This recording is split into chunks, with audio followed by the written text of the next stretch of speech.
Our moderator for the evening, we would like to take a few moments to speak about the coalition and more specifically the Schools Committee. As many of you know, the Schools Committee has focused for almost 20 years on issues of equity and high expectations for all our students. Our goal this evening is to challenge the candidates to consider how school policy affects integration in our schools and classrooms. Candidates will be asked to respond to questions regarding student academic placements, the recruiting and retention of a racially and culturally diverse teaching staff, and about expanding opportunities to provide professional development for teachers. As many of you already know, based on the Coalition's demographic report, our schools are becoming increasingly segregated. Though the Coalition has been on the forefront for many years working on eradicating many of the issues that were previously mentioned, our district continues to be plagued by disproportionate suspension numbers among our students of color compared to children not of color. And we continue to see a lack of opportunity for many of our students to move and be successful in higher level classes. These are only a handful of topics that we believe need to be addressed to better understand the contributing factors to the minority achievement gap in our district. While tonight is an opportunity for candidates to state their positions on many of these issues, it is not enough. We must collectively fight for our students, the PTAs and parents, SOMEA, the Teachers Union, President's Council, our clergy, other community organizations, and of course our township officials. The Coalition is an organization built on the grassroots efforts of volunteers who have led the fight for many years. We need not only your support, but your voices raised with ours to demand what is right and equitable for each student. Cast your vote on November 7th and continue to be vocal, and challenge what has to some extent become the status quo in our district. We have the power collectively to create a better future for those that are currently being left behind. Our moderator this evening is Abigail Kotler, a trustee of the Coalition and a member of the Schools Committee. Abby has also served on the Board of Education for several years and knows firsthand the challenges facing our district. While Abby approaches, we would also like to thank each candidate for taking time to participate this evening and for their commitment to bettering our district. We would also like to thank all of you in the audience for joining us. And of course, thank you to our Schools Committee volunteers and Coalition trustees. I would like you to raise your hands just to be acknowledged, because these folks work tirelessly, many, many years, some of them, and really deserve recognition. So let's just give them a round of applause.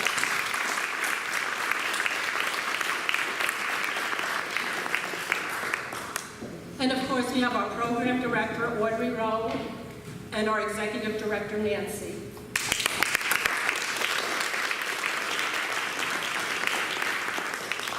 Recent events in our country prove that issues of equity and inclusiveness are extremely important. They cannot be ignored. By being here, you are each contributing to the change that starts in our community. Thank you all for coming, and I will now turn it over to Abby. Good evening. As you've already been told, my name is Abigail Kotler, and I am your moderator for the evening. I'm going to be quick because we have a lot of candidates and we need to move on. The format for the evening will be as follows. Please refer to the guidelines on your table for how we would like everyone to participate and behave this evening. First of all, we'll have opening statements from the candidates, 1.5 minutes. Questions from the moderator, questions from the floor to be written on index cards, and please make sure your names are on the cards or they will not be read. Candidates' closing statements, 1 minute, and close from the South Orange Maplewood Community Coalition on race, a closing statement. Is there a time? Yes, there is. So is the time. Sue, can you show them where you are? Okay. Question number 1 will be for 1 and 3. So this is Robin Baker and Elizabeth Baker, the 2 Bakers. Oh, I'm sorry. See, I'm trying to rush the evening. Okay, opening statements. We can begin with Robin. Good evening, everyone. Hello. I'm Robin Baker, and I'm here tonight running for the school board for two reasons. One is personal. It is that I've lived in the district with my husband, Sam, for over 20 years. And we love our district, we love our community, and we want it to remain healthy. And I know that a healthy school district is essential for a healthy community. So that's my personal reason. And then the second reason has to do with my ability, what I bring to the table, and my feeling that I can help. My background is in finance and process improvement and strategic planning. And among the many things that we have to deal with in the district, and something that touches everything is how we spend our money, our budget. We have to improve access and equity access to classes for children across the board.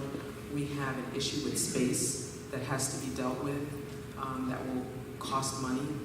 And we have a need to address many other issues with respect to placement and the special education. We need to address those issues as well, and we haven't done them necessarily well yet, and all of those things require dear resources that have to be well and thoughtfully allocated to all of the issues that we have to deal with. Thank you. Donna? Hi, I'm Donna Smith. My husband and I have lived in South Orange for over 25 years.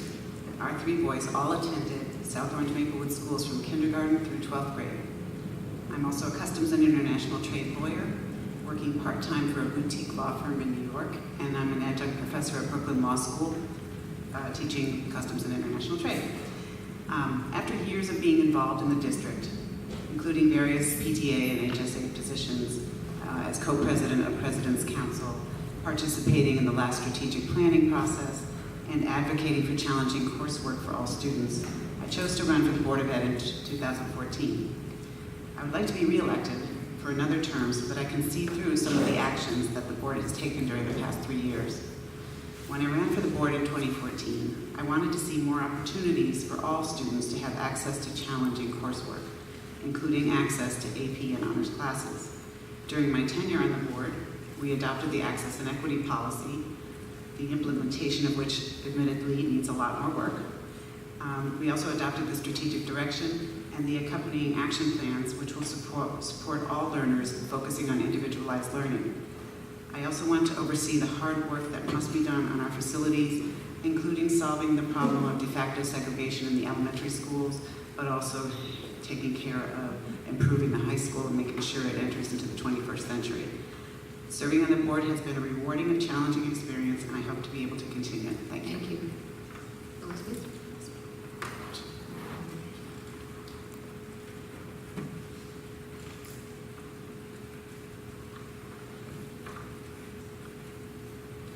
Good evening. My name is Elizabeth Baker. I'm a 15-year resident of Maplewood with 2 daughters in our schools. For the last 2.5 years, I've had the honor of serving on the Board of Education. I'm a labor lawyer, union-side labor lawyer by profession. My training is grounded solidly in civil rights, and I believe in not only advocating for change, but working in coalition with partners to make change happen.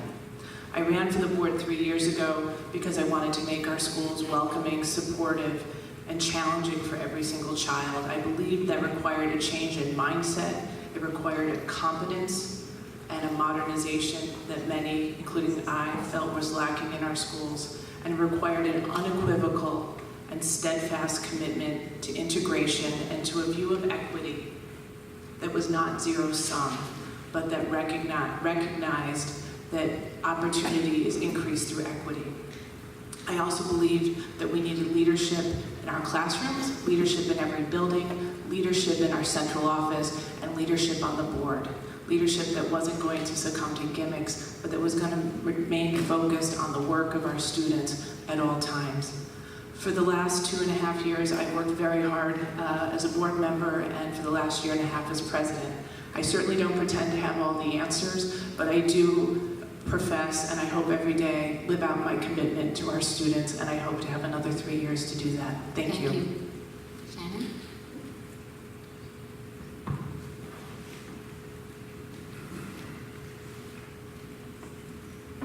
Hi, good evening. My name is Shannon Cuddle. Thank you all for being here tonight. Thank you for the coalition for hosting tonight's debate on these important topics.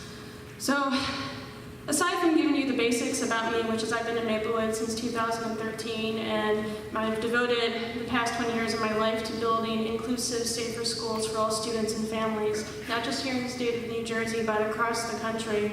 One of the key things I really want to be able to lift up tonight is that it's been more than 60 years since Brown versus Board of Education, and we are still talking about these issues. These issues are critical to creating welcoming, safe, affirming spaces for all students and families. These issues are critical to the overall health and wellness of our environments and infrastructure for students to learn.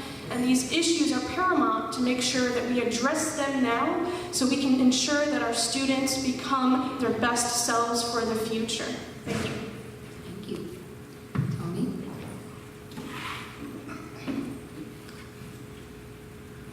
Good evening, everybody.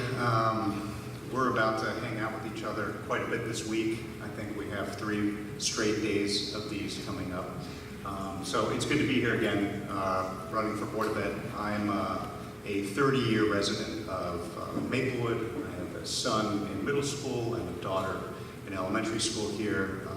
I am a former teacher and supervisor in this district, currently an associate dean at Montclair State University.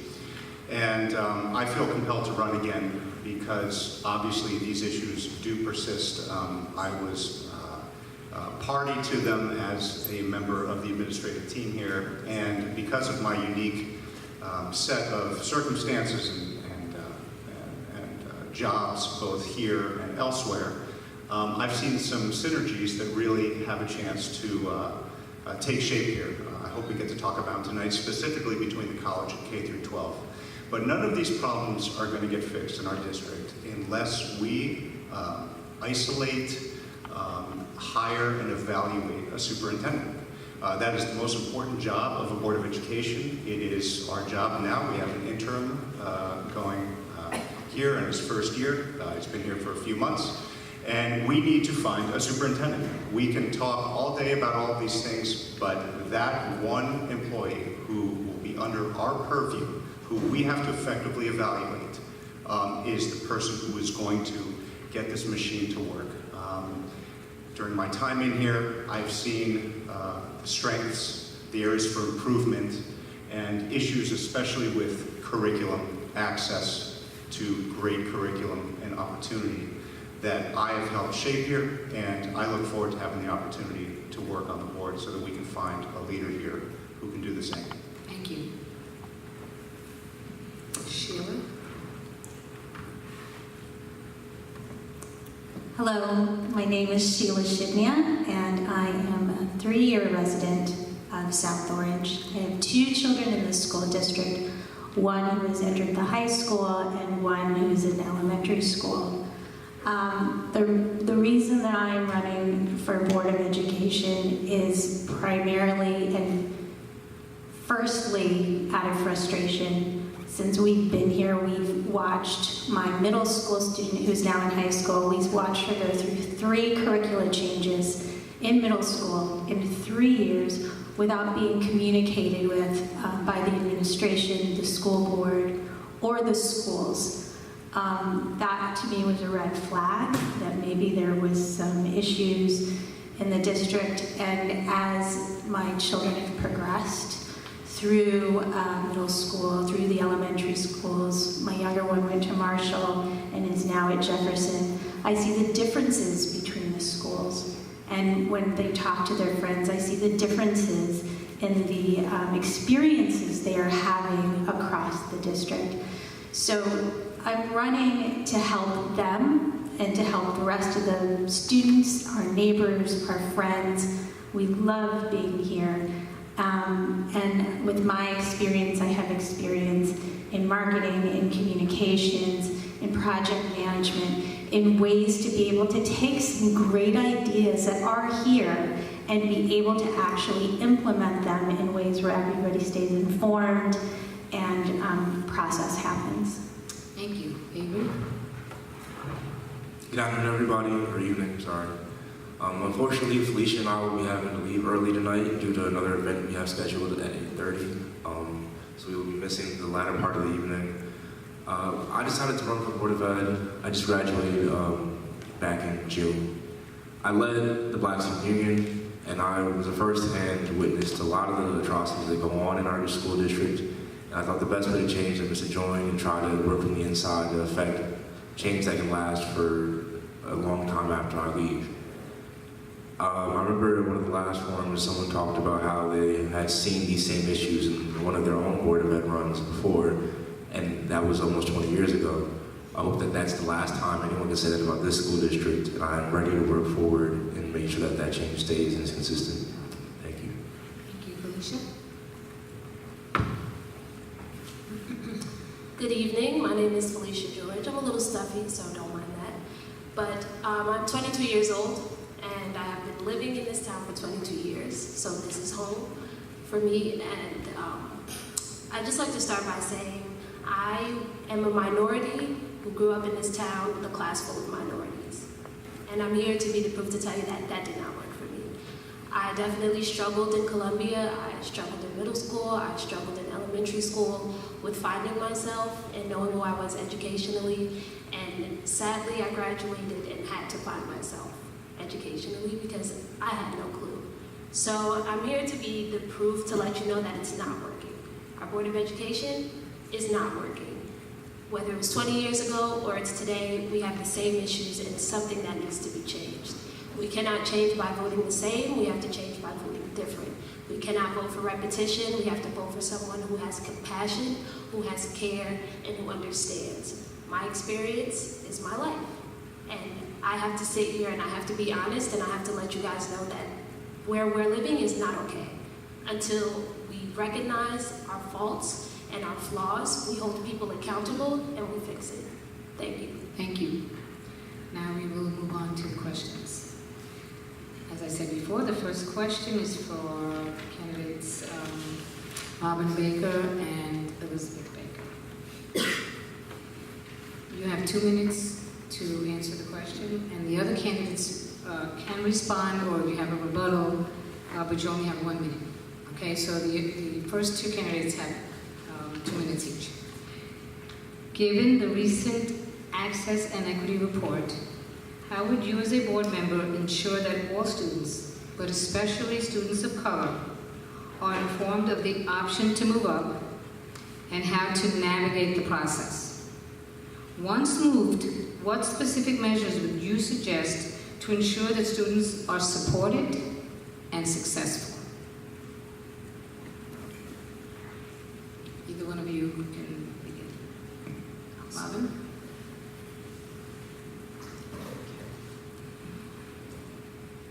Within our district, we had to and were forced to make higher level courses available to all students and have the ability to opt in. So given the ability to opt in, what I would do to make sure that students would be able to be successful is to, I feel that you can't move the needle on anything unless you're measuring it and you're holding someone or everyone accountable. So the first thing is to look at when a student does opt out, how are they doing when they get into the classes? Are there pockets of places where they're very successful? And is that a particular group of teachers who tend to be much better at working with children who have opted up? And where there's failure, what is the reason for that? And that can be measured, and you can look and see if it's happening in pockets or if it's pervasive. making sure that students have resources like the office hours that are now scheduled. The schedules have to be set up so that students can actually take advantage of the office hours that are available now and can get extra help when they're needed. But they also have to feel welcome coming for extra help, and that that their success is important to the people whom they're going to for help. So measuring, keeping an eye on what is actually happening when students opt up, making sure that every student, if it's a backpack, sent home in backpack, it has to be communicated in various ways, not only one way, but multiple ways, to make sure it's getting through to students and their parents about what's available for them and how to take advantage of it. Thank you. Elizabeth?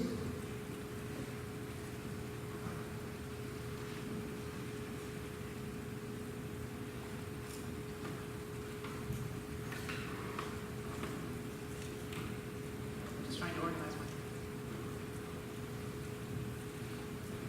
So the question focuses first on communication, information, and then supports for success. But I also think it has to be premised on an educational vision and a curriculum that is designed for success and that is designed to lift every child from wherever they enter in kindergarten and to actually move them to achievement and to high expectations. That's the curricular realignment and the curricular work that the Access and Equity Policy requires. The first step of the Access and Equity Policy, which I helped write, was to lift barriers, right? The formal barriers to entry to higher level classes. The second step was the curricular realignment, the deep work that has to be done, particularly in what I would call the foundational courses such as mathematics that are then the gateway to other higher level courses throughout the high school, as well as a linchpin in the schedule, as we've seen. So that work is paramount, but in terms of actually being able to access and have information about that process, we have to be, all hands on deck with the communication, and it has to be constant. It has to be all year round. We have to be talking about it from the beginning of school. We have to be talking about it to students. We have to be talking about it to parents, not just electronically, but in person, by paper, by every means necessary. That going out to the libraries, going out to the communities, working with our community partners, that this is our expectation, this is the opportunity, and we have to rigorously and quickly strengthen our guidance department. I also, in order to ensure that students are successful, we need to look at the barriers to success that are very clear to us, the digital divide, the economic barriers in a system of our schools that's relied on private tutoring. We have to make sure that every child has after-school support. We have to make sure that every child has someone in the classroom who believes in them, who actually goes out of their way to nurture them and encourage them. And when they're struggling, we need to make sure we're not telling them to level down, but we're actually saying, we're going to help you succeed. So I do have an op-ed that I'd like people to look at with greater detail as to my thoughts. Thank you. Okay, thank you. May I Yes, also answer? you have 1 minute. Okay. Just so, can you remind me of certain parts of the question again? Because I think a lot of... Sure, would you like me to read it? Yes, please. Given the recent Access and Equity Report, how would you as a board member ensure that all students, but especially students of color, are informed of the option to move up and how to navigate the process? Once moved, what specific measures would you suggest to ensure that students are supported and successful? Okay. Well, I think there's also something missing from the question, is that there are students that are aware of what happens when they are then denied after the policy has been passed, which is a reality in Columbia High School amongst many students of color, as they have tried to opt up, but there's a policy in place now that says they can only opt down during the first couple months of school. So I think one of the key parts of your question is actually identifying how that came into existence and how we can affect change in that regard first. Also, once students get into the class, we make sure that the teacher or they have the correct resources and time available in school, also not out of school. Students do have sports that they play during the fall, they do have other responsibilities. So what about the writing labs? Are they open? What about the math labs? Are they open? Is there resources that can facilitate the students' learning throughout the entire day, not just in one particular part? I think those are key points to making sure that all students have the correct access to education. Thank you. Okay, Sheila. I love the thought of having all hands on deck and communication and going out to the libraries and going out to the communities, but I want that to happen before the policies are put into effect. I want that to be a part of the process. For me as a parent who with my child going in as a freshman in high school, she came to me with this packet of course options, and I had no idea. I had no idea what to choose. She said, I'm going to take honors classes. I said, is that 1, 2, 3, 4, 5? I have no idea. And what does that mean to be in honors? And how is honors different from level 5? How is that different from level 3? There was no information on what, as a parent, I was actually advocating for, with her, for her to have the best education possible. So I agree with all these, but this all needs to be done before the policy is put into place. Thank you, Tony.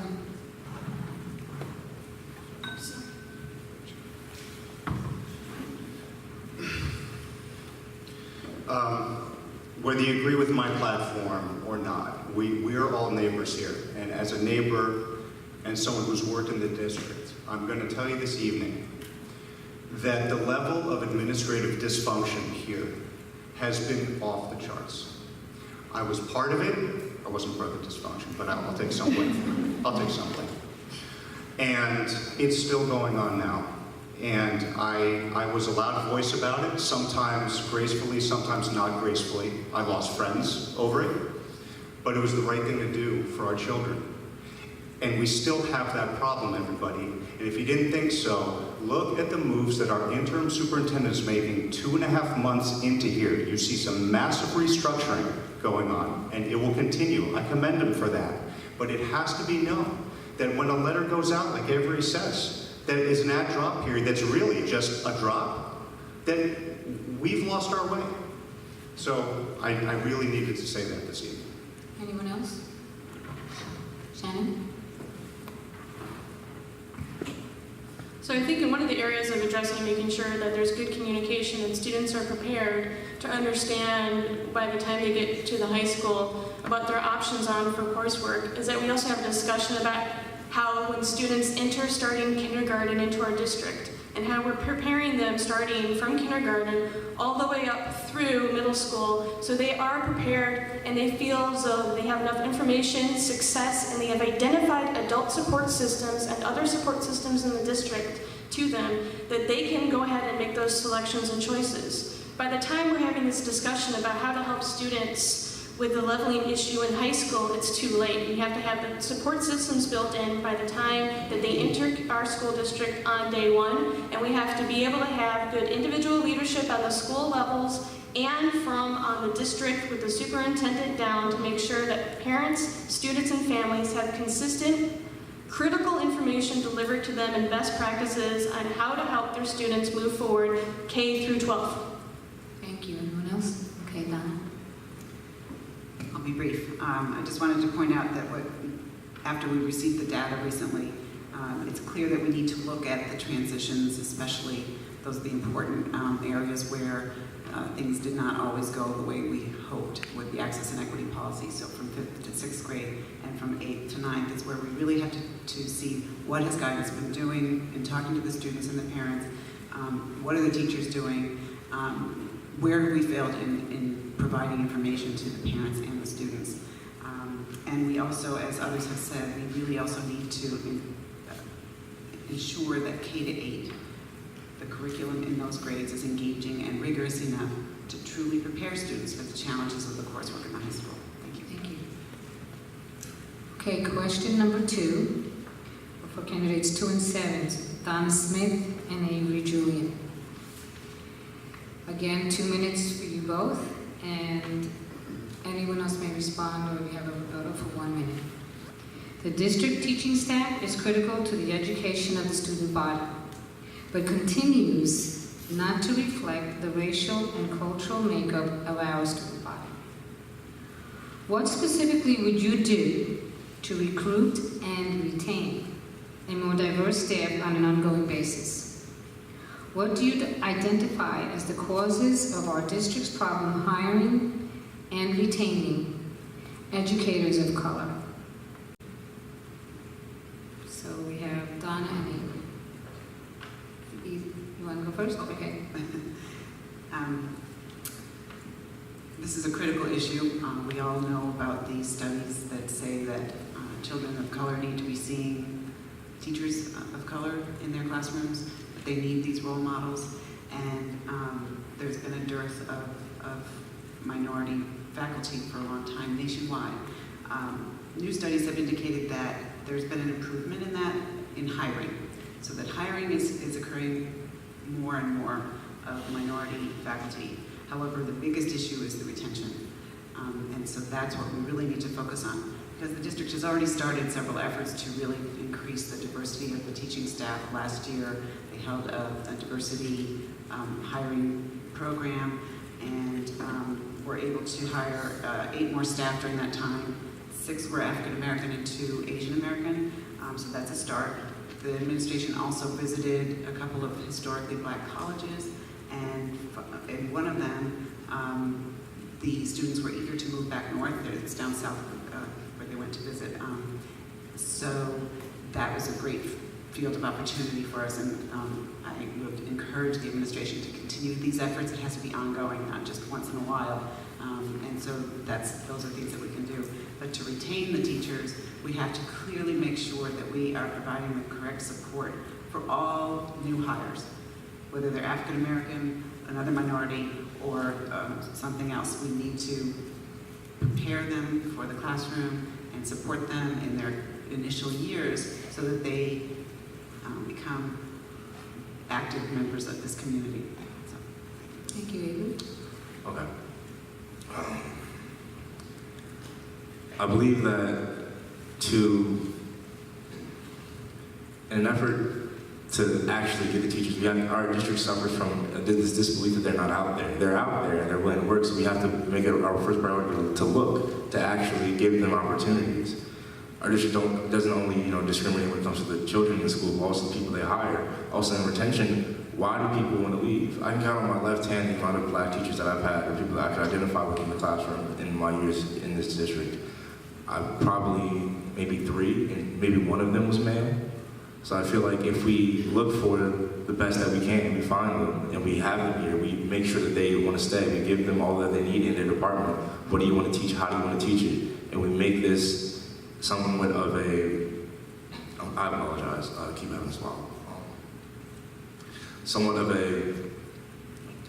a very inclusive environment for the teacher as well, that makes them more comfortable in the teaching space. And I think, what was the third part of the question? What do you identify as the causes of our district's problem hiring and retaining? What specifically would you do to recruit and retain a more diverse staff? I mean, that's all I have to say. I thought I was missing something. Okay, Sorry. thank you. Anyone else? Tony? 1 minute. 1 minute, huh? Oh boy.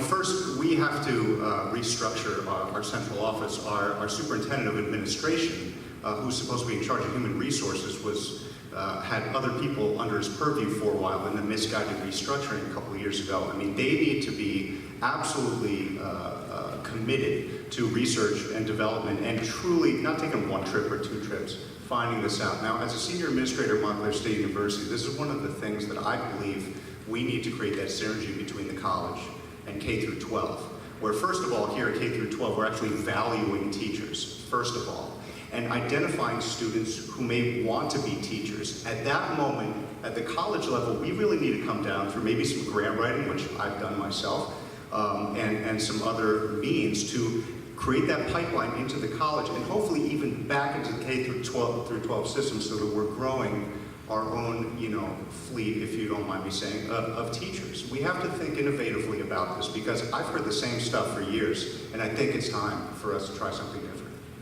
Anyone else, Shannon? So I think part of this issue is a climate and culture issue, as are many things that we've been talking about here tonight.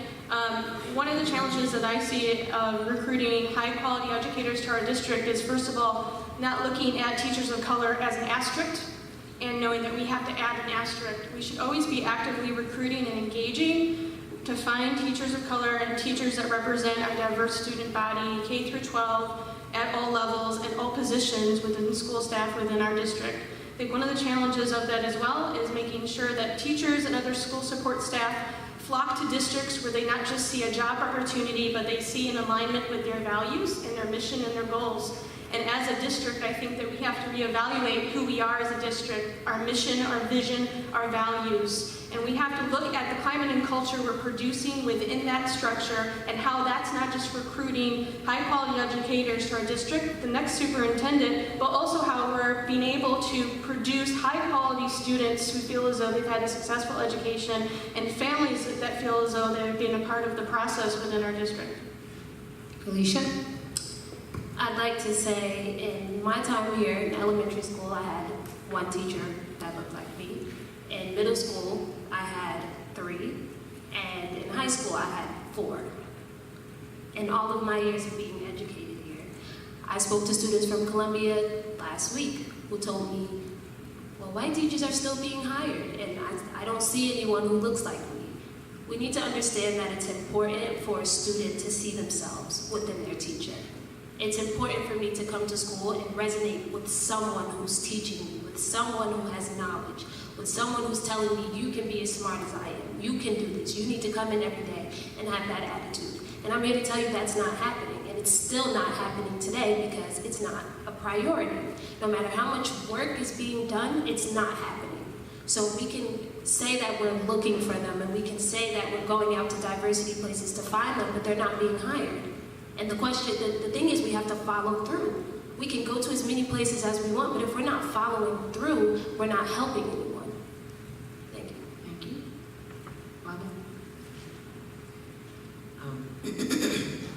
With respect to finding African American students to come to our district, the same, and to stay, the same kinds of things that make students feel unwelcome or underserved in a district will make teachers of color feel unwelcome and underserved in a district and without opportunity to do their best. One of the first things that's true in any hiring situation is onboarding. When you bring a teacher into the community, and you are bringing a teacher into the community, just not into the school, you have to make sure that there are mentors, that they understand what we value here and what we're looking for. Even in how we share, we need to share who we are as a district, even when you're out looking for students. I observed some of the ads for teachers, and when I read them, I thought, this doesn't say anything about who we are as a district, and we need to draw the kind of people that we want to come and stay. Okay, anyone else? Elizabeth? I wholeheartedly agree that every aspect of our human resources and staff development processes need to be strengthened and improved. It's one of the reasons I led the board in forming the personnel committee this year, and frankly, we led that work over the then superintendent's opposition, because to us it was very clear that if we weren't very intentional in how we were recruiting, hiring, developing, and retaining our teachers, we weren't going to get where we needed to go educationally, because our teachers are the fuel for our educational engine. I do think that ensuring that our teaching staff reflect the demographics of our school is important, not only for students of color, but for white students see teachers of color and administrators of color in leadership, and that they come to accept that as right, as something that is valued, and something that they want to aspire to as they go forward in their career paths. I also think we need to be incredibly targeted in our recruitment, not just with pipelines to education schools, but we have educational wealth in our community, and we have many teachers of color who grew up here who are now coming back to our schools to lead, and I think that's what we need to see more of, because they get us and they're committed. Thank you. Thank you. Moving on to question number 3. This is for Shannon Cuddle and Sheila Shidnia. We believe that anti-bias cultural competency is vital in the educational process and that the district has been inconsistent in providing training to all staff. Would you make training mandatory for all staff? What other strategies would you like to see implemented district-wide this year to address creating a school environment free of bias? Shannon?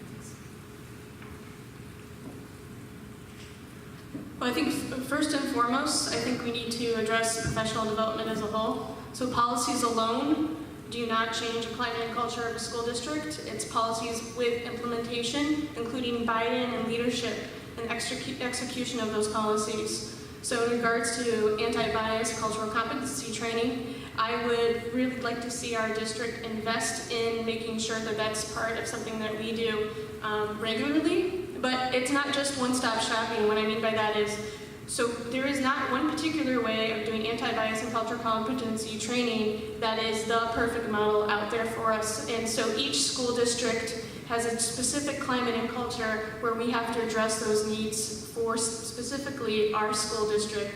That being said, I do think there are a number of best practices out there that we can implement outside of policy and professional development opportunities. We have a wealth of knowledge and talent within our community that we can bring in with volunteers. We can bring in models and mentors to do teacher training programs, and not just teacher training programs. We have all school staff that need to have measures and training to make sure that they understand the individual needs and the diversity of all of our students and families. So everything from our lunchroom monitors, our school safety monitors, our classroom teachers, our school administrators, and everything in between, where everybody's on the same page, making sure that we're bringing cultural competency and anti-bias information across the board.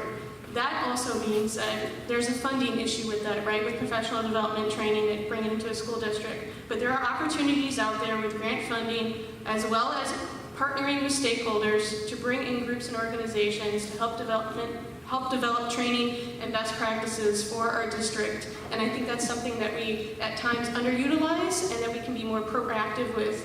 I also think this is overall tied in with a culture and climate issue with our leadership.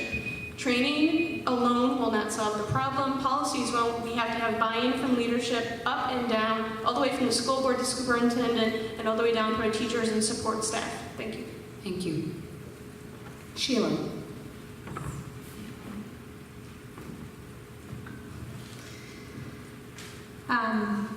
I do believe that training is mandatory. I think it's an expense that is required. This is, I've heard so many complaints from the kids in the elementary schools about these types of issues, and the adults that are put in charge in different situations outside of the classroom, in recess, at lunch, the supervision that they're receiving outside of the teachers that know them best and are with them, for hours every day, sometimes more than we are with them, and that know them well. That all the staff needs to be trained in, the different issues that children developmentally present at different ages and with the different issues that they may have. So looking at a child with special needs in the playground acting up and having the supervisor who is there not at all trained to deal with a child who may have specific needs has a great possibility of harming that child.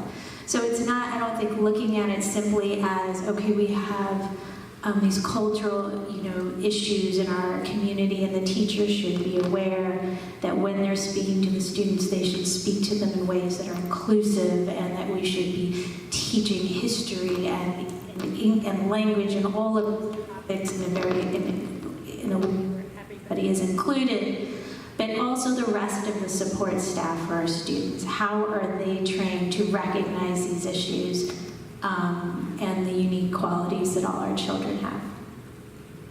Thank you. Avery.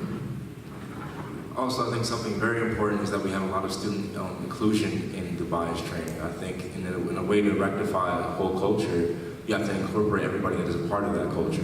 I was a part of a student-led assembly this past year. We still talked about issues of race and racial tension in the school, and that yielded results of many teachers talking to their classes about how they acted during the year and coming up to our supervisor, T.J. Whitaker, and explaining how they realized a lot of things about themselves in the way they taught in our assembly.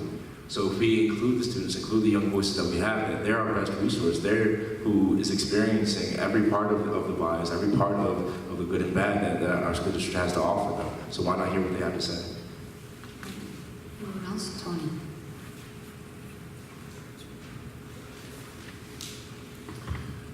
Yes.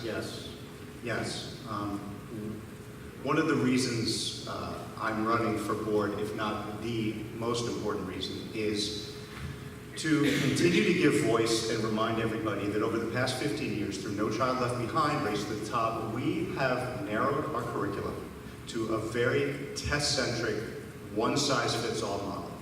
So how do we become culturally competent when at the very core of what we do, we see our children as soon as they walk into school, we see their differences as deficits.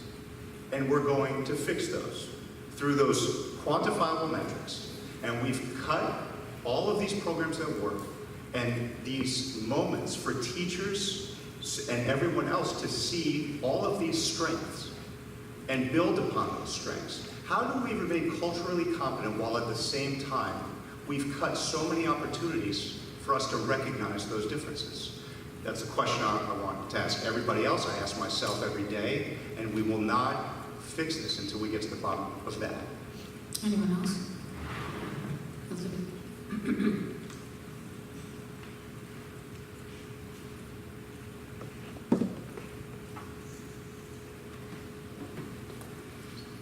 I wholeheartedly believe that our district has to have a permanent, ongoing, very focused anti-bias training program that is the foundation of our professional development. We have now made it part of the new Teacher Institute. That's something that I helped lead in terms of the contract negotiations with Somea to add additional days. And anti-bias training is now required for every single staff member that's starting in the district. We've now allocated 4 half days of professional development for all staff over the course of the year. And at schools such as the high school, it's now part of their monthly programs in every school to reinforce, reiterate, and apply. But I also think that we have to take the training, as Avery said, not only to the students, but to the broader community. I thought the dialogue that we saw at the town halls last spring after the issues with the way slavery was being taught, where teachers, parents, students, board members, and administrators sat at the table as equals, and had the courage to not only share ideas, but to hear one another about how these issues were impacting them and their experience, I thought was very profound and is really what I think we need to continue to do both in the schools and in the broader community. Anyone else? I also echo what several members have said up here on the panel, but just wanted to mention that there's also another program that's being incorporated in the schools called the SEED program, which is something that requires extensive training, and both teachers and administrators have done the training, and then they're bringing back what they have learned and sharing it with small groups of teachers and administrators, and hopefully that will continue to spread because I think it's a really great program. So I'm hoping that will be help in this area as well. And SEED stands for Seeking Educational Equity Through Diversity, and that's been here for a really long time. Robin? So for me, the bottom line regarding anti-bias and cultural competency is just the fact that every single individual brings bias with them wherever we go. And when I reflect on myself, on how do I recognize and deal with my biases, it's not training alone. The policy is just a start. Training is good and needed, but the biggest impetus for change ever in my life has been being mentored, being around people who behave in the way that that is right and is leading and guiding, it doesn't happen, it won't happen from just training. It has to be something measurable, and I'm big on measure it and hold accountable. And that doesn't mean negative. Measuring always comes across as something negative, or holding accountable as something negative. You can lift people up by measuring and holding accountable, seeing who's having the biggest issues with children in their classrooms, and I've got to stop. Okay, thank you. Anyone else? Okay, we'll move on to the last question. And Tony Mazzacci and Felicia George are the two that this question is directed to. Anyone else? You both get 2 minutes. Anyone else who wants to respond or give a rebuttal will have 1 minute. Given the recent coalition's demographic report regarding segregated elementary schools, what specific measures would you bring to the table to desegregate the elementary schools?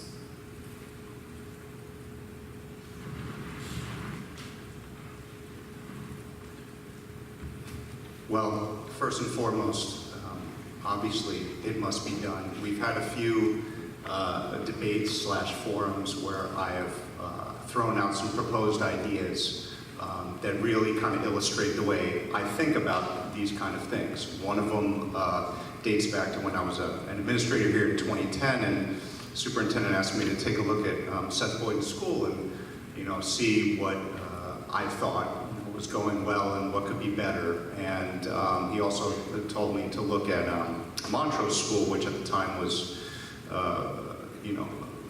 barely utilized. We had our off-campus program there, and I developed a performing arts magnet school in order to deal with overcrowding and integration issues, and of course what I hold dear, which is a dearth of curricular offerings K through 5. So that's one thing. I do like the magnet school model, not for all of our schools, but I think that is something that should be on the table for us to look at. I talked about a K through 4 restructuring, where we have a 5 through 6 model in one middle school and a 6 through 7 model, whereas mixed with a little bit of that magnet school, we can deal with that. But as one board member, it's unrealistic for me, or a candidate I should say, to say this is my plan. I've tried to illustrate how I think about these things, and I want to recognize that it absolutely is an issue. I think since 2010, we've been kicking a can down the road because we were talking about it then, and here we're talking about it now.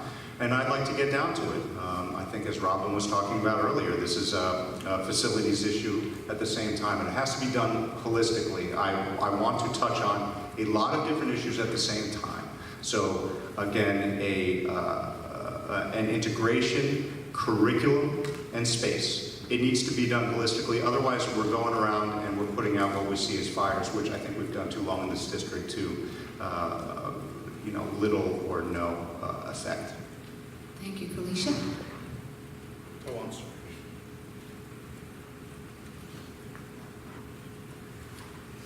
Avery and I actually had a conversation the other day about the segregation in the schools, and we realized that it's actually more of an issue with the neighborhoods. I remember my mom always tells the story of when she moved here in 1994, how our street was majority white. And as years went on, more and more black people moved onto the block, which made Clinton Elementary School more populated with black students. So it's hard to say what we can do within changing that when the neighborhoods are structured the way that they're structured, and there's almost nothing we can do about that, but we can redistrict students. And if we have to bus them to go to another school, that's something that we're going to have to do, because integration is important in 2017. It's not something that we can just sit on and say, we'll try to find a plan. We need to redistrict students if that's going to help integrate classes, because it's important for students to also see students that are of a different color, that are of a different culture, because that's how you learn, and that's how diversity is brought into a child's mindset. Now, I know that Seth Boyden is the elementary school that is most majority black students, and it's because of the neighborhood. So it's something that we have to look into at a point where we cannot fix the root, but we have to fix what's sprouting from it. We have to make sure that students are being redistricted, and we have to make sure that they are seeing students of all colors and all races. Thank you. Anyone else? Avery? Another thing that's very important to remember, and Felicia and I have to go after this actually, is that segregation happens in our schools in a lot of ways, but there's two main factors. There's one in the elementary schools that comes in, what Felicia just talked about, in the neighborhoods. They're emblematic of this. Our classrooms are emblematic of the way our community is set up. So at the elementary level, segregation happens in the fact that there are a majority of black people that live in the Seth Boyden area, where there may be a majority of white people that live in the Jefferson area. But when we get to the high school, that's when the leveling comes in, and that's where the tracking and everything happens, and that segregation becomes more of a more present in the actual classroom than in the school. Now, I forgot my point, I'm sorry. Let me just give me a second. In an attempt to better that, we have to look at how are people being told to live in what area? What are our realtors saying about the community? How are they intentionally forcing or looking at black people and saying, well, maybe you should look at a house in this area, the Hilton area, this is nice, or are they promoting white people to go to other places, such as up by Jefferson or over by the Newstead area? How is our community being set up by people that are in charge of it? Thank you. Have a wonderful night, by the way. Thank you. I'll give you a chance to leave. So before I ask anyone else to respond.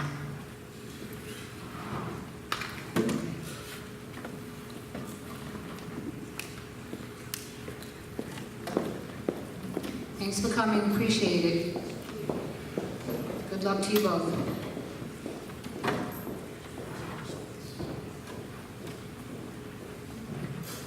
Okay.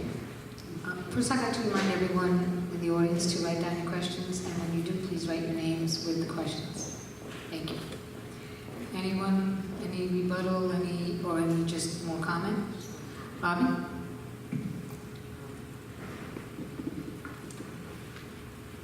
With respect to segregation in our elementary schools, there are lots of plans out there that people have tried and put in place to try to maintain or accomplish desegregation, integration.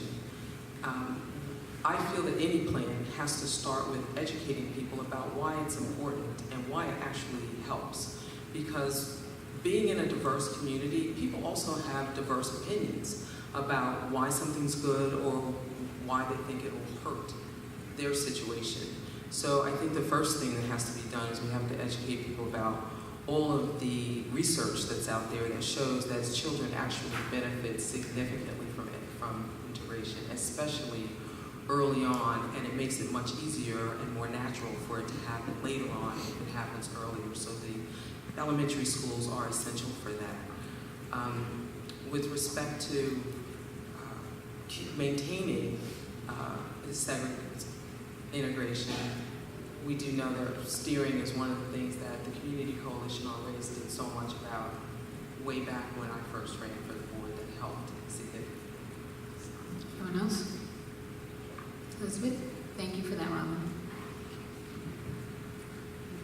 I want to pick up on what Robin said. I mean, the Community Coalition and the work that the coalition has done to ensure fair housing practices and to promote integration in our communities is not only foundational to our community, but it also underscores why we cannot rely solely on housing patterns and a geographic zone-based model for integration at our elementary schools. It's subject to housing trends and, in worst case, discrimination and discriminatory practices. So I think we have to get away from a purely zone-based model. I think we do have successes in the Marshall-Jefferson pairing, which was not lightly undertaken and promoted quite a bit of discontent, as well as great leadership by members of the community who are in this room tonight. And that's been a very permanent model that's been successful.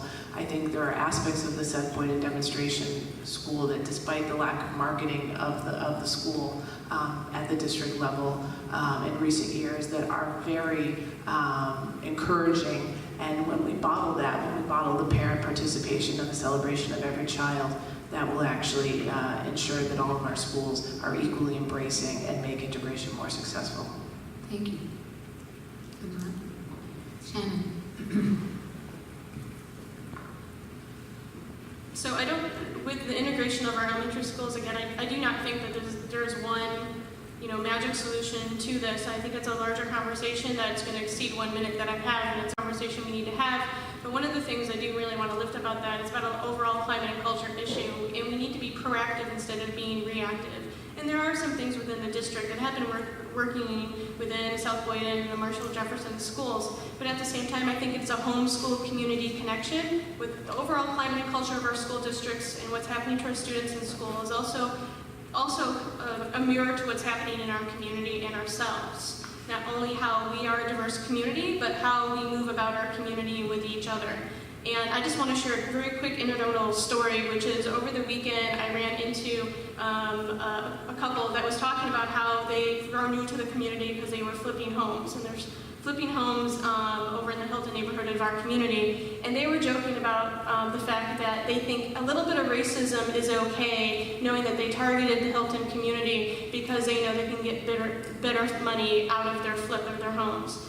That was disturbing to me in multiple levels. And that does not help create the climate and culture we want here in our communities, that also create the climate and culture in our schools for our students and our families. And we need to be proactive with the homeschool community connection. Thank you.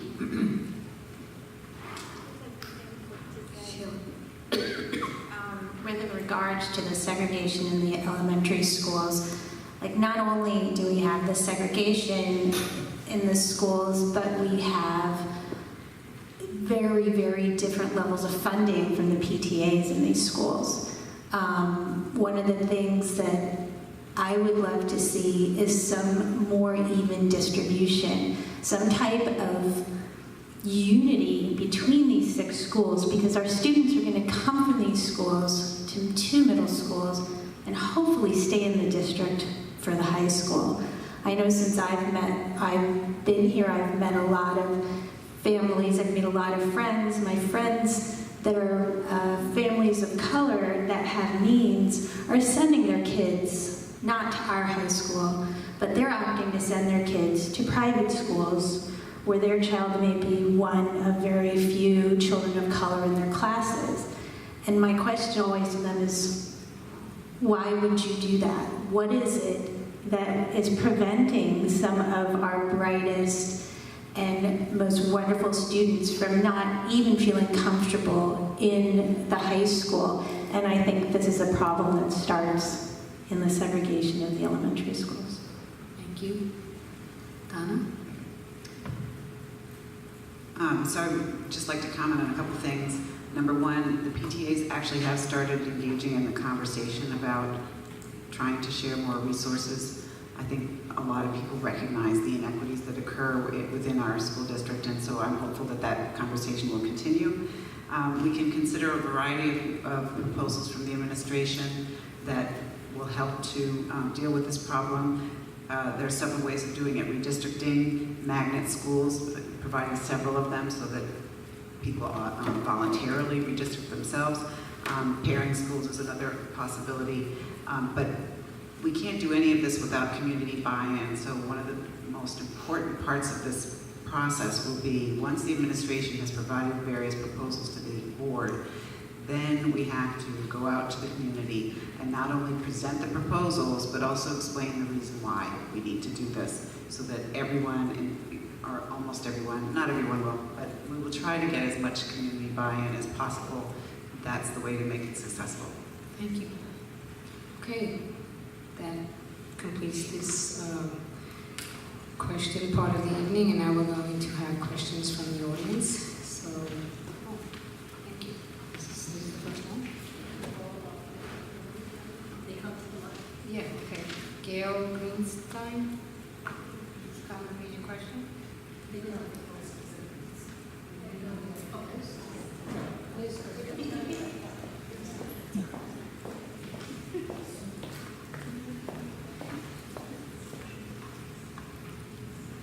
Hi, everyone.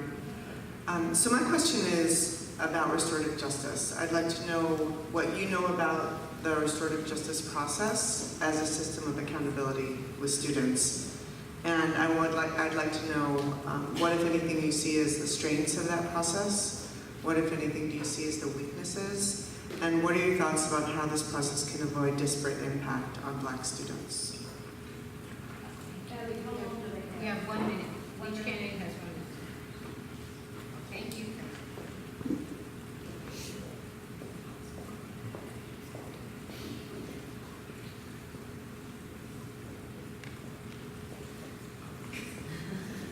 Okay, who's ready? We don't have a lot of time. Shannon?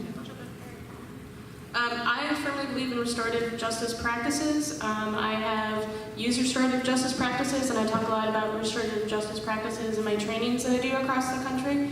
One of the benefits, I think, of using the restorative justice model to integrate into other models within a school community is definitely the peer-to-peer mediation model, and how that not only shows leadership and accountability, but helps utilize conflict resolution and other skill sets that students can use and take forward. But what that does is also help create a climate and culture within a school district where there's accountability, not just amongst their peers, but there's buy-in to each individual school's policies and procedures and best practices that they're trying to lay forward. I think that restorative justice practices oftentimes get overlooked as kind of being one-off models, but at the same time, I think that is something that would really benefit within our school district here. I think one of the challenges of using a restorative justice model in of itself is the buy-in time and commitment for training adults and other supporters to make sure they have a clear understanding of the parameters of how that can be integrated into and across the school community. Thank you. Anyone else? Okay, Elizabeth?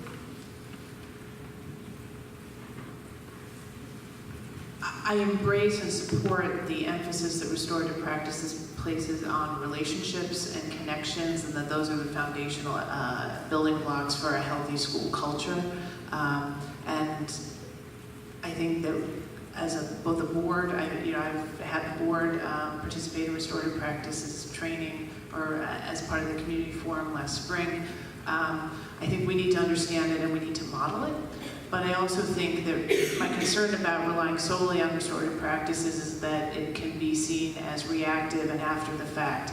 And we shouldn't use restorative practices to absolve ourselves of the obligation and the opportunity to proactively create positive environment, right? To promote connections, to promote nurturing, to promote support and mutual understanding before incidents occur, before harms occur. Certainly we have to repair relationships and remedy harm. I mean, that has to be foundational to everything we do, but we actually have to have a warm, welcoming, and positive, deliberately positive environment to begin with. Thank you. Tony? Actually, it'd be a really interesting conversation to have with Shannon when we have some time, but in my summer school, we employ restorative practices. Admittedly, it's a lot easier, but we have 100 students and we have about 30 faculty, first of all. And there's this idea that during the day, we are all creating things together. Every single part of our curriculum is collaborative. Everybody has a very important role to play within those lessons in the day. We're singing together, we're dancing together, we're building things together. So then, when there's an injury to one, it feels like an injury to all. And if we're able to facilitate those restorative practices, a lot better. So again, I ask, how do we do that when we have a model where we have individuals in seats, we're celebrating individual accomplishment, we don't have hands-on work enough that's done during the day in our curriculum, and not enough time to build, collaborate, and do all these things together, then all of a sudden, this restorative practices, they don't feel authentic. And so we need to talk about that.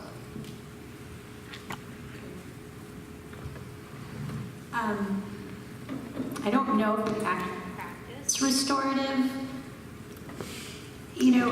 peer-to-peer mediation in our schools. I know that my daughter has been involved in being a bus safety monitor, and she's told me about being a peer mediator at Jefferson. But in both instances, I've seen no process in it. So like as a bus safety monitor, you know, she has wanted to quit twice because she felt really uncomfortable about having that role, and then when things would go wrong, there was no kind of direction to help her through difficult moments. So I love the idea of students helping students resolve any type of issue, but especially, you know, when it comes to social issues. But as long as it's implemented and that the program that's selected has staff that is there, that makes this a priority, so that if we dive into something like this, the students feel empowered by it and not kind of left confused.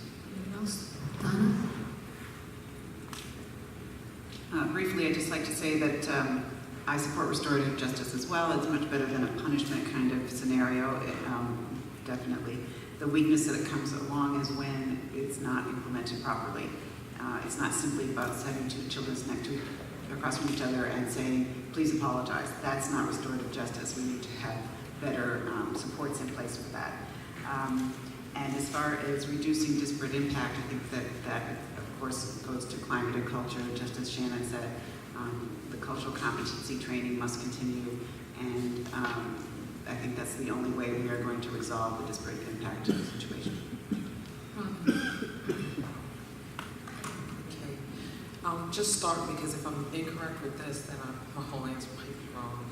But my understanding of what restorative justice is that it involves trying to actually fix the relationship and not just mete out justice. Say, okay, this person did something wrong, and so now you get punished for that, and that's the end of it.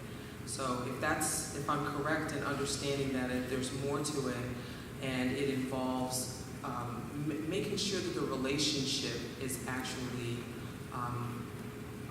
mended. And that's not just child to child, it's adult to child as well. So what it does that I like, if I'm understanding it correctly, is that it doesn't point blame in one direction. It kind of makes it appropriate for, it's kind of like what my mother used to always tell me, if you know best, then you do best. Don't say, well, I was right, and so therefore I don't have to work with this person to fix this. They're getting punished and they deserve it. So it's more a holistic look and saying, let's see how we can all work together to bring this, to mend this relationship and forgive and also understand and acknowledge improper behavior. Okay, thank you. Is that everyone? Thank you. David Harris. Please come and read your question. And 1 minute, everyone.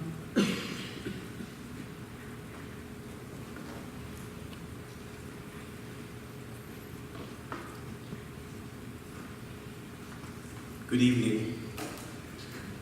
Students of color suffer harsher discipline than white students with the same level of misbehavior. What have you done to address this problem?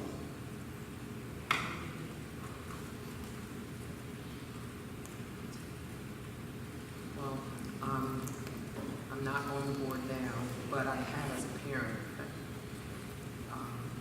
waded in on some of these issues. I'm not going to give an anecdote, but what I would do were I on the board to address this problem is, again, measuring and holding accountable. This is an area that we can measure.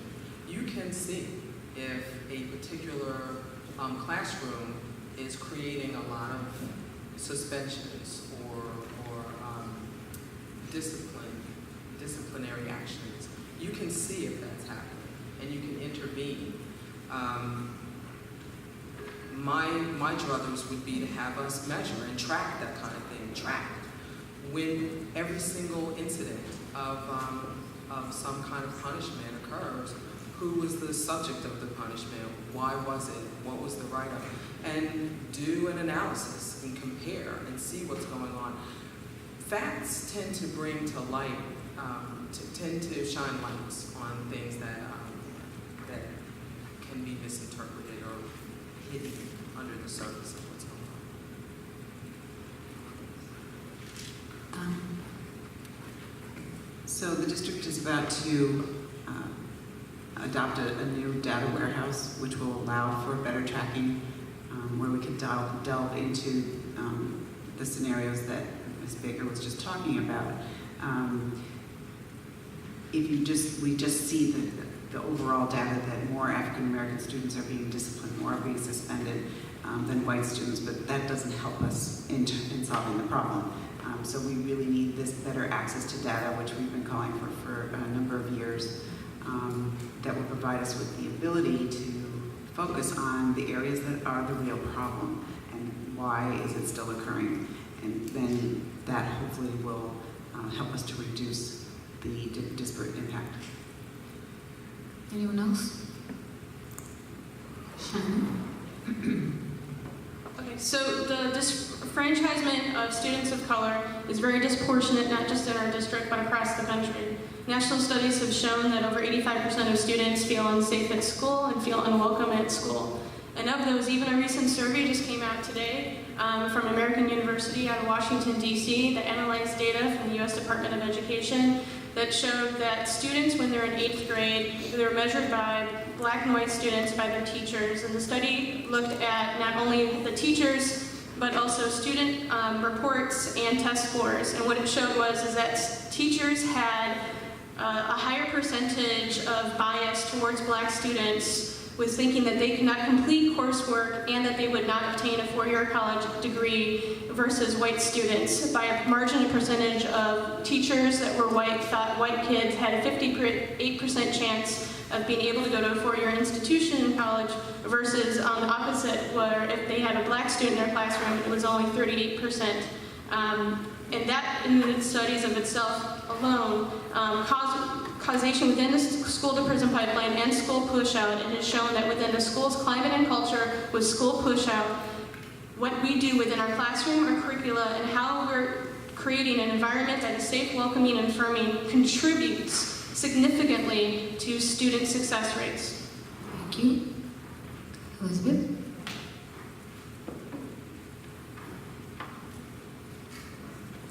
So I want to echo what Robin said, that we need data, and we need to actually shine light on the practices that are happening in our schools. As a board member, I have pushed that we actually create the electronic records of student discipline so that we can analyze patterns by race, by school, by grade, and frankly by teacher. We have taken those steps with respect to out-of-school suspensions and getting recent discipline data from the administration. We learned that that had not happened yet with in-school suspensions or other forms of discipline. If you're not going down to that granular level, you can't make sure that similar violations of the code of conduct are treated similarly across school and across race, and that has to be done consistently and methodically. But I also think that we have to have our principals and our administrative leaders walking through our schools and walking our building and walking into the classroom, because you can tell when there's a dynamic in a classroom that's going to lead to disproportionate discipline. You can see engagement, and you can also see which teachers are sending kids to the office and are removing them from instruction due to poor classroom management or bias. Thank you. Tony? I appreciate Elizabeth mentioning that because you asked what we've done. And so I've walked in every hallway in this district as an administrator and in order to support my teachers and identifying where gaps in supports were, whether it was my support for my teacher or dean's support or administrative support. And then I've seen here absolutely a disproportionate number of students of color getting suspended, sometimes because for ridiculous little things and a lack of administrative acumen in the district. So of course I support all of these data points, but we need to be present, available, and pushing and supporting our teachers and administrators to identify these things before they happen. Absolutely, that is the key here. Sheila?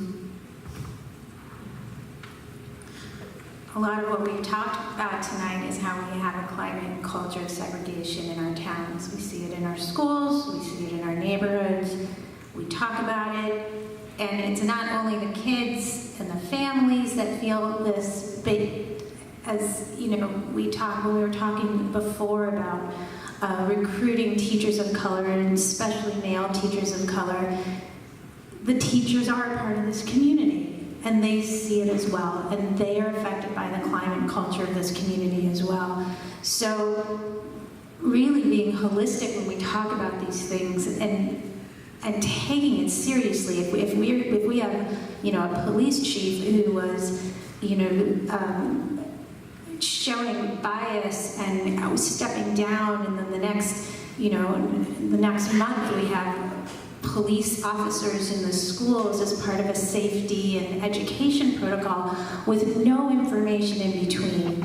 You know, these are the types of things that do not promote safe and consistent care and thought towards these problems that we have in our culture. So I think it's a much larger problem. Thank you.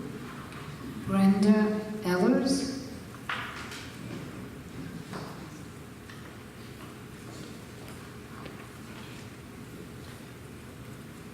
So my question is, how can the district move to a culture of inclusion, welcoming, high expectation, high support, when there's a significant number of existing staff and faculty that currently don't share that vision for that culture and climate?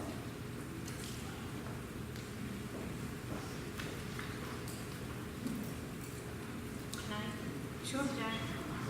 I think that's the problem.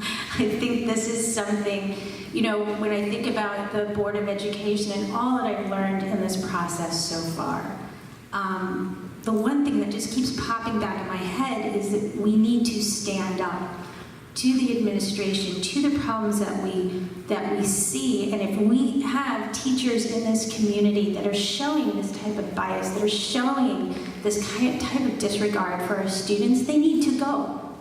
And it is up to the superintendent and the administration to make these decisions, but we are the ones that bring the community's voice to them. So being able to stand up and be firm about what we want and not backing down, hiring a superintendent that will listen, that understands the needs of this community is paramount, but it is up to the board to be firm and to not, you know, just to be firm and to show the administration what the community really wants and what's really important.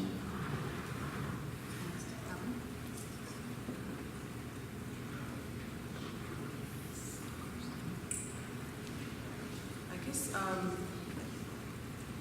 this is an issue that has to do with people's personal biases that they bring to the table once again, and you can't legislate away biases. You have to identify them clearly. You have to hold people accountable for it. We're in a position now, back when I was on the board 18 years ago, you were tenured and then that was it. Now we have the opportunity, tenure is not permanent anymore. You have an opportunity to reevaluate, to look at how someone is actually in the classroom, how they're working, to look at the outcomes with children.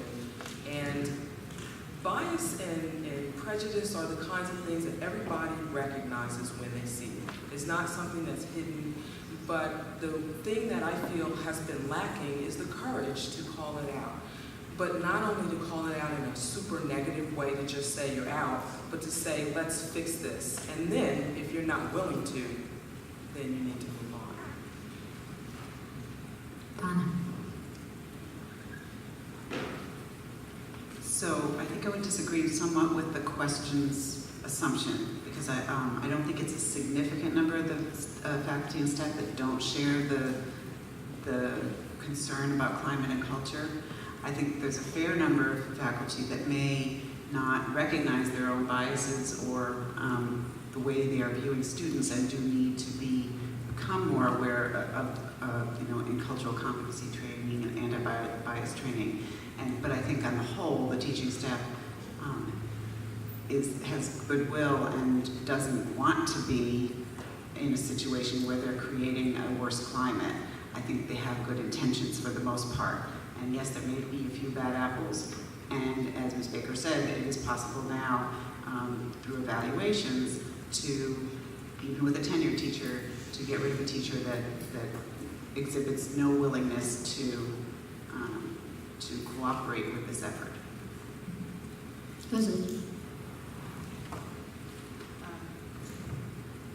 So I echo what Robin's saying about the importance of affirmatively communicating our values, our expectations, providing training, and evaluating, supporting in corrective action, and evaluating out teachers and staff members who don't want to reflect the commitment that we have to every student. I think that's critical, but what's also critical is a structure in our district where the principals are actually leaders of their school and they're responsible for the culture and climate in our schools. And we have taken a step this year.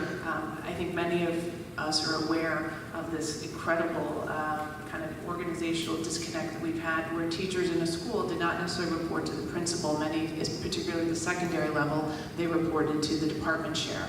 And so principals either felt disempowered to affirmatively set the expectations and evaluate the teachers, or if they didn't want to exhibit leadership, had an excuse for not doing so. That has to change. And I think, and Dr. Ficara has changed it. That's why we brought him in. That was one of the first objectives that the board laid out for him. But we have to be about what we're for, and we have to hold people accountable. Thank you. I'm waiting for you to fix that. Got it? Okay. Shannon.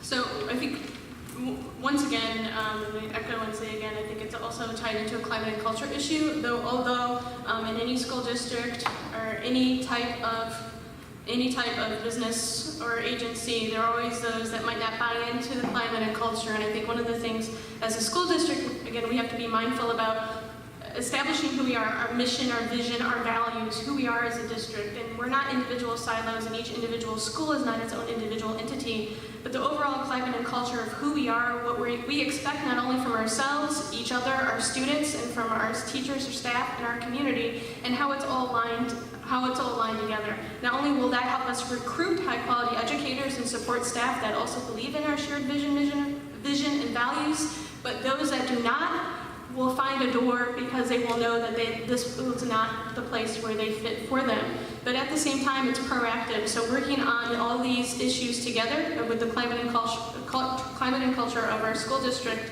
in of itself is not individual silos. They're trying to address this issue with just one or two individual challenges that our staff are facing. But again, it's part of climate and culture through leadership. Thank you. Well, in addition to everything, I've dedicated my life now to educational administration and have had to go through the very painful process of removing tenure from state employees. It is not easy. It is seriously hard work that's worth it on behalf of children. But in order to do it, you need a well-oiled administrative machine behind you, everybody. And we don't have that. We don't. And we certainly haven't in the last few years. I agree with Elizabeth, we finally do. But once we have that administrative machine oiled, people have time to get in the classroom. And we need to talk about time for informal observations. Right now, the person who has my position has to do 300 hours of formal observations. Ironically, has no time for the informal observations to really see that. They're in watching dog and pony shows all the time. And so they don't get the time to really see what's going on in the classroom. We also have to talk about all of that. So a minute, there you have it. Okay. All right, Jesse. You're not going to get it. Sorry.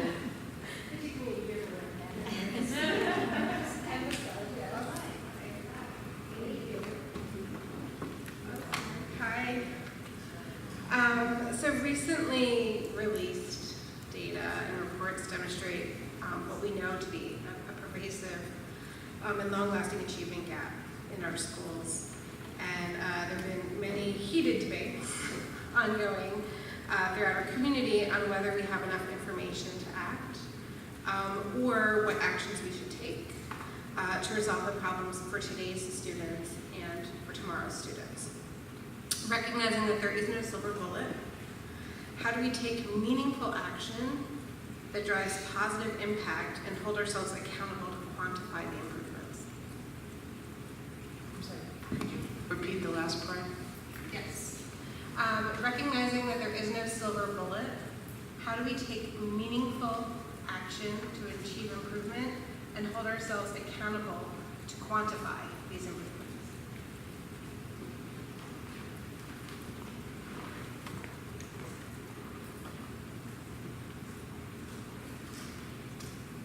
Who would like to go first?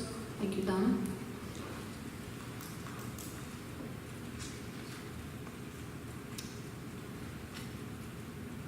So, the development and adoption of the policies and plans like the access and equity policy and the action plans for the strategic directions have allowed the board to start addressing issues of the achievement gap in a better way, I think.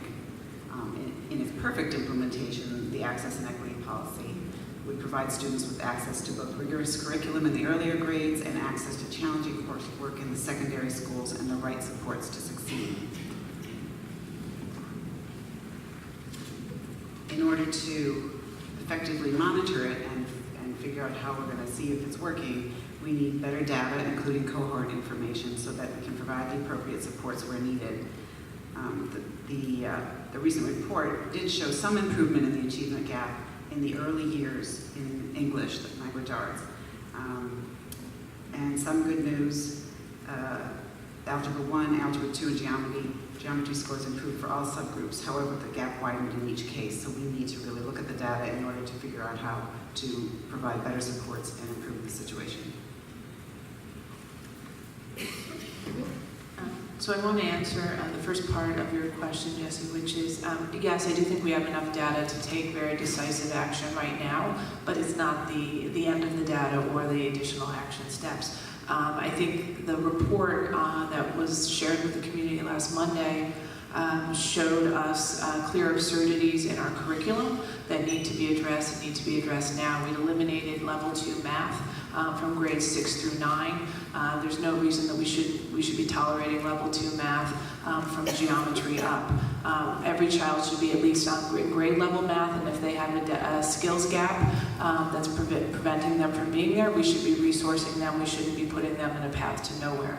So that's a clear action step. We have the action steps in terms of what should or shouldn't be happening from 8th grade to 9th grade with respect to science, social studies, and language arts. If students are coming from grade level courses in 8th grade, how and why are they being sorted, and what possible explanation could there be for that? If we're putting a child in a level 3 class going into 9th grade, we're essentially ruling them out of a 10th grade AP class such as AP US History.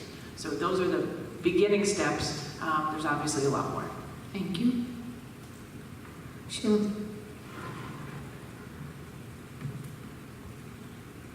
I think one of, the achievement gap is very real, and I think, was proven on this first set of data that we had. Well, the first set of data that we had was our children coming back to us and telling us these things, but then we had consultant come in and give us data, and we have more data. So it's established there's an achievement gap, but there's also a curricula gap. Our curricula has not been stabilized. Are we rating children based on PARCC skills? Are we rating them based on grades? What is the standard? And if we know what the standard is and that's been established, do the parents know that? So, we talk about a digital divide, we talk about all these different methods that are just telling us we don't know that the parents, the families, the kids are getting the information. So first we need to start with what we have and make sure that everybody knows what's available to them. And that is going to go, I think, a long way in giving kids a start to start at the same place on the line. Next. Anyone else? Shannon? So the achievement gap is real, but we talked about these quantifiable metrics, and there's this misguided underlying assumption, in my opinion, that the set of skills and knowledge that our children are judged on are too narrowly defined. And now with new legislation, national legislation called the Every Student Succeeds Act that finally takes over for the No Child Left Behind Act, states have this opportunity to redefine a well-rounded education and redefine the state report card. Here's what we've done to try to close the achievement gap. We've gutted our curricula, we've cut programs that work in lieu of programs that don't, and it hasn't worked. For 15 years, it has barely worked. So people have been talking to me about the arts. Well, you know what? The arts, the sciences, the humanities, the creative subjects, the 21st century learning, VOTEC, these are part of the solution, everybody. They've never been part of the problem, and we've gotten rid of them. Anyone else? Shannon?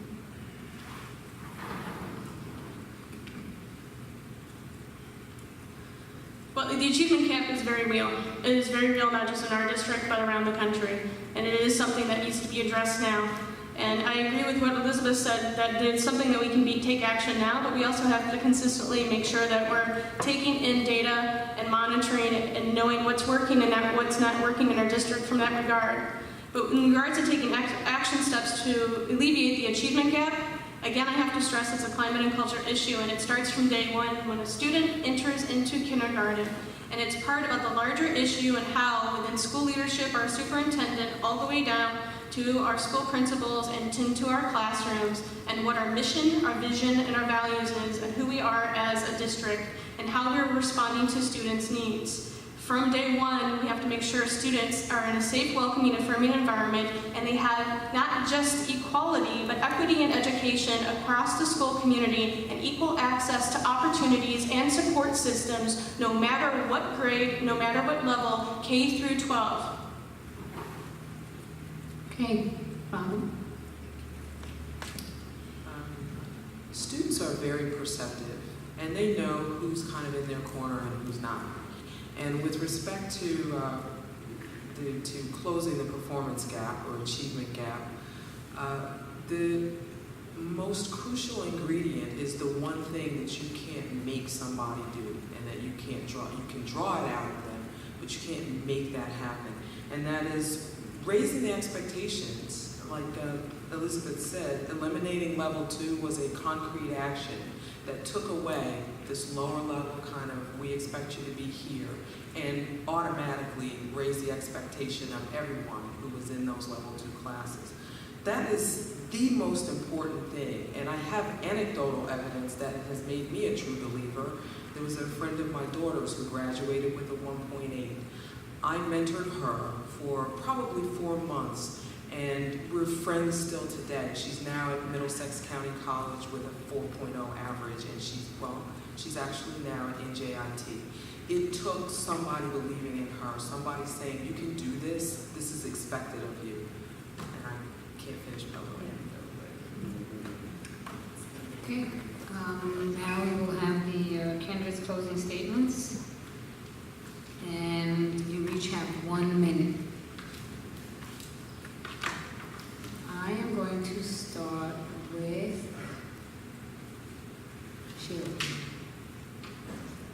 And we're just going to go straight down the line, so please go back. First, I just want to thank everybody for coming out. Like, really, this experience has been, at times, frustrating, depressing, but in the end, enlightening, because how many of my friends and neighbors and community really care about these issues as much as I do. So thank you so much for that, and thank you for telling your friends and getting out there and voting. In our district, the #1 thing that we need to do on the board is to hire the superintendent and to be firm. You need a board that is firm and will be able to take these issues to the superintendent and not back down. So making sure that we have somebody that will listen and that that the board involves the community more than just the school, the towns. It's because the schools are the cornerstone of our towns. So thank you again. Thanks for coming out. I'd like to echo that, thanks. And look, whether you vote for me or not, we are all neighbors.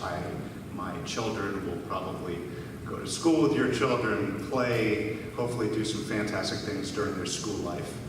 I want to echo what Sheila said. These questions that we're getting tonight, all these other nights, through all the papers that we've spent so much time on, are really, in a lot of ways, questions for a superintendent search committee. Because it doesn't matter how any of us feel here, without a good leader in place, we are not going to be able to do anything of what we're talking about. We've had 4 superintendents in the last 5 years. Our last superintendent did not have the skill sets that we needed in this district to get some things done that we needed done, and we're really feeling the pain of that. It is crucial we get this next hire right, which is one set, and then we effectively evaluate that superintendent every day so that he or she can get into this system and keep fixing what needs to be fixed. Thank you.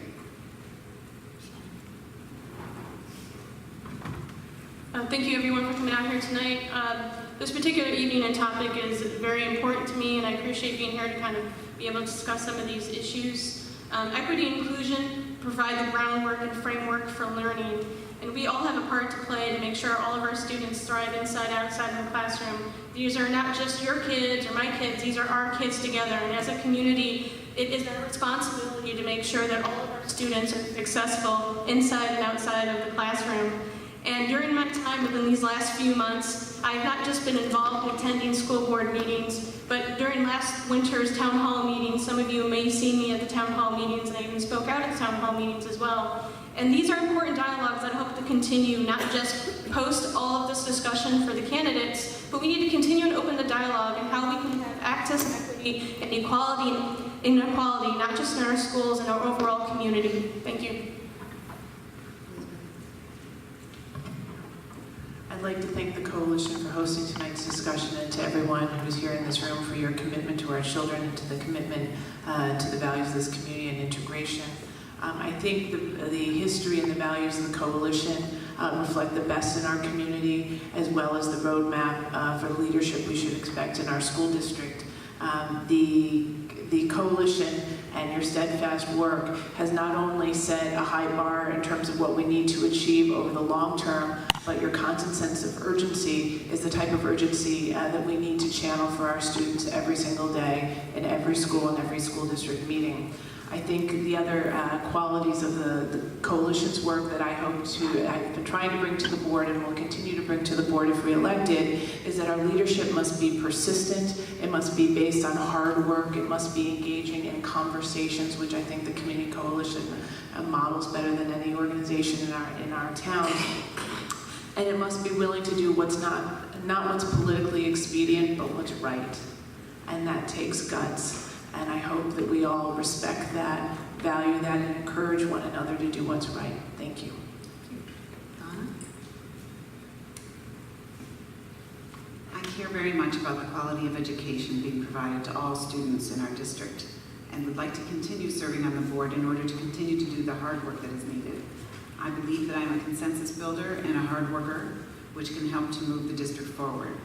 We also have a very young board in terms of longevity, and experience matters. I know how to get things done, how to listen, and to lead.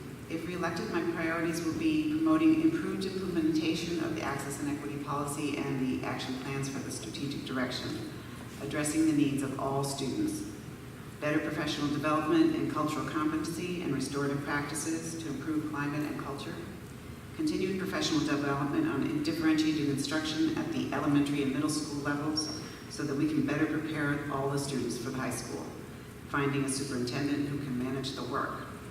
I am ready to get to work and look forward to meeting the challenges ahead. Thank you so much for the Coalition for hosting once again, and for all of you for coming to see us. Thank you. Thank you. Robin.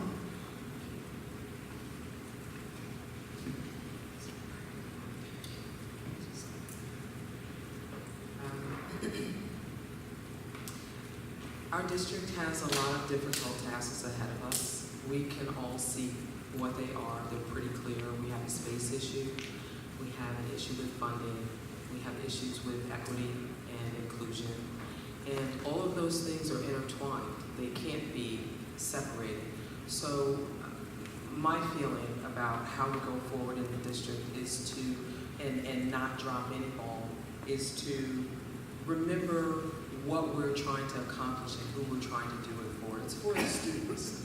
And if we keep them front and center, I think that our decisions will always be drawn in the right direction, that our understanding of what the outcome will be and how we need to get there will always be kind of on a true north.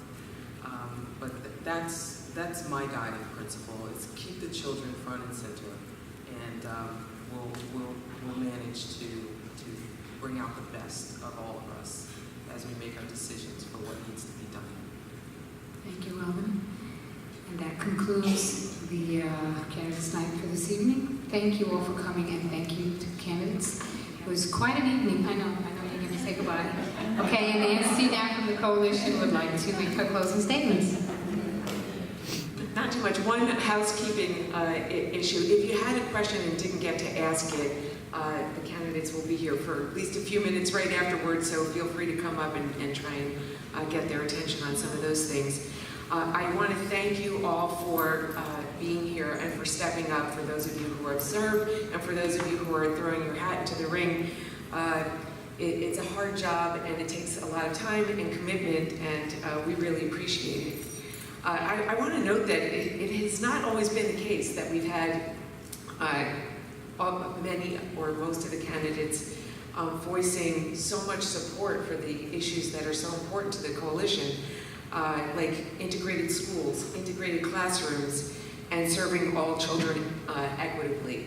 And we truly appreciate that. We've had to do a lot of jumping up and down over the years, many years, shining the light on the fact that there is an achievement gap, asking for things like data disaggregated by race, bringing in people, professionals, to talk to the district about an achievement gap, about access and equity, about raising the bar for all students, serving all students well, integrated schools, diversity in hiring, anti-bias education. These are all things we've been working on for years.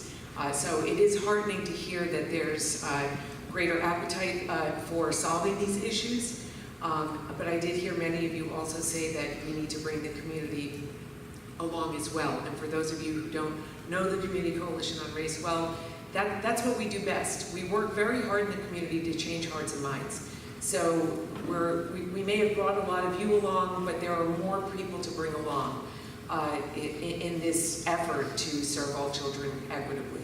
And the more people you can bring out to our workshops, our forums, and all the things that the schools committee works on throughout the year, the more people we can engage in being on board with one of those hopefully stable solutions to integrated schools and integrated classrooms. And I think that's what we're all seeking. I just want to mention a few upcoming events. We have our report to the community, an inside look at what the coalition does at the Maplewood Memorial Library, Wednesday, November 1st from 7:30 to 9 p.m. Our preschool open house, if you know families with young children looking for preschool opportunities in the region, and a lot within our two towns, that is November 13th, 7 p.m. at the Montrose Early Childhood Education Center in South Orange. Another community program that we're co-sponsoring with both towns' libraries called Your Library, Your Voice. There will be 2 sessions. More information on our website soon. One session for parents and families and students, and one just for students. A candid discussion on race-related issues, also on what our youth, their parents, and the library staff desire and expect in order for you to have a good library experience. And then don't forget our Dr. Martin Luther King Observance and Volunteer Fair, Monday, January 15th 2 p.m. at the Columbia High School auditorium. This year's speaker is Larry Ham. He's the chair of the People's Organization for Progress. It is always a great experience, and we hope that you'll come out, and thank you for being here tonight.